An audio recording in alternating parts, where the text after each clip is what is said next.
Hey everyone, and welcome to This Explainer. I am absolutely pumped you're tuning in today.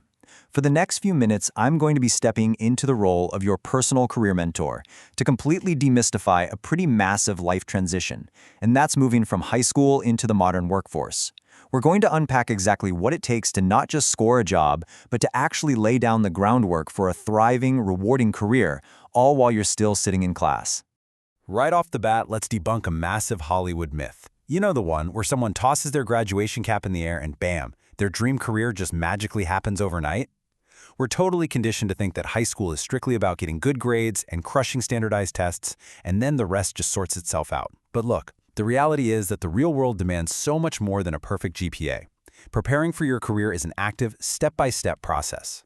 And this quote right here brilliantly illustrates our starting point. According to a 2022 global report by Monster, 9 out of 10 employers say they literally cannot fill open positions because of a skills gap. Honestly, that is a staggering statistic. But instead of looking at that and getting stressed out, I want you to view this reality as your ultimate secret weapon. Because think about it, if you know exactly what these employers are missing, you can start developing those exact skills right now and just leapfrog right over the competition. So here is our playbook for today. Number 1, your career secret weapon. Number 2, communication and adaptability win. Number 3, the power of entry-level jobs. Number 4, balancing work and school. And finally, number 5, discovering your true path. Let's jump right into Section 1, your career secret weapon, unlocking employability. To start building your professional foundation early, we really need to look at the difference between hard skills and soft skills. Hard skills are those specific, teachable abilities. Think coding, accounting, data analysis, or speaking a foreign language. They are absolutely vital. But here is the secret. While technical hard skills might eventually get you an interview, it's actually the transferable soft skills, your interpersonal qualities like teamwork, problem solving, and adaptability that truly dictate your long-term success. So the crucial point here is that developing what we call employability skills is basically the magic bridge between your classroom theory and real-world workplace success. These are core, transferable soft skills needed in nearly every single job on the planet. Whether you want to be a mechanical engineer, a graphic designer, or a nurse, you absolutely have to know how to handle conflict resolution, how to accept criticism gracefully, and how to practice basic professional etiquette. Moving right along to Section 2, Communication and Adaptability Win, the VIP skills of the workplace. So, what exactly are the absolute VIP skills of the modern workplace? Well, when we look at these essential skills laid out together, communication, time management, critical thinking, leadership, and adaptability, a really clear pattern emerges. Why are these specific ones so important? It's because 21st century industries evolve incredibly fast. The job you're going to have in 10 years might not even exist today.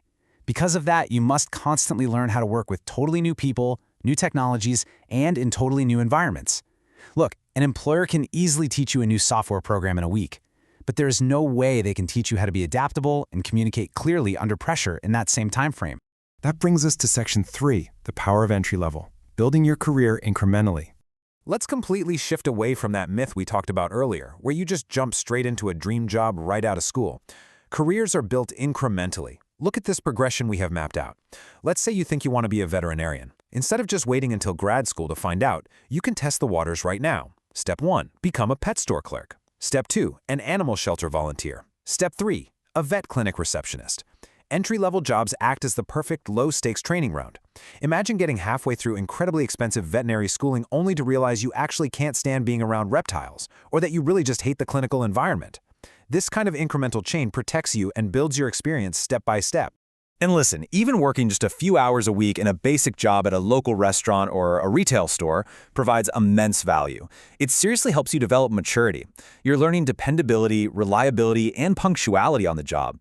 Plus, these environments provide you with adult mentors outside of your family and your teachers. Those supervisors and coworkers, they can serve as your future professional references, forming the very foundation of your professional network. Okay, on to Section 4, balancing work and school. Debunking the time crunch myth.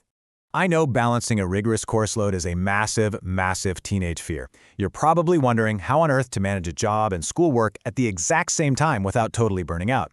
Well, let's dive into this highly revealing data from the Monitoring the Future study. They split students into two groups, those not employed and moderate workers, meaning they work under 20 hours a week. And the results pleasantly surprise us. It turns out that working teens do not actually sacrifice their homework or their sports.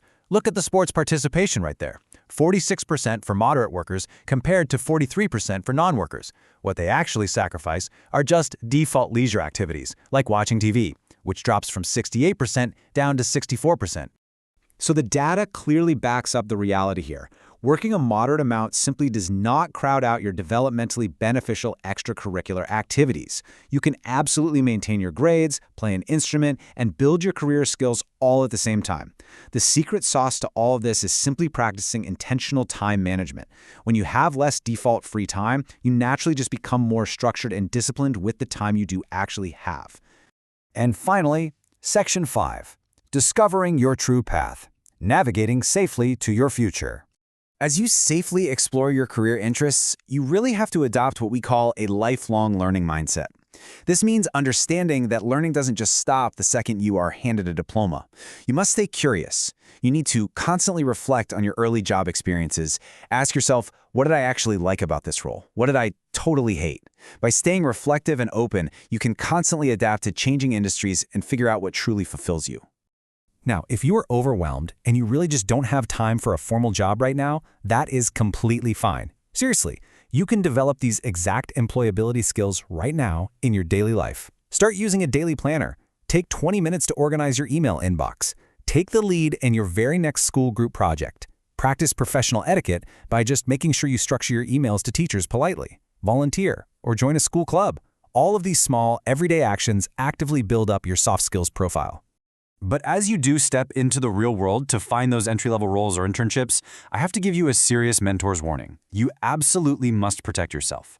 Millions of fake job postings exist online right now. In fact, Americans lose tens of millions of dollars to fake business and job opportunities every year. You have to vigilantly watch out for these specific scam red flags.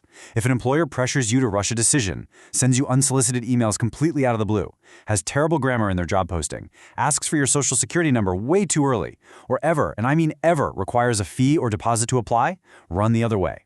Legitimate jobs pay you. You do not pay them. So, we have covered the secret weapon of employability skills, the absolute power of entry-level experience, how to balance it all, and how to stay safe while you're searching. I want to leave you with this final challenge. What step will you take today to build your future?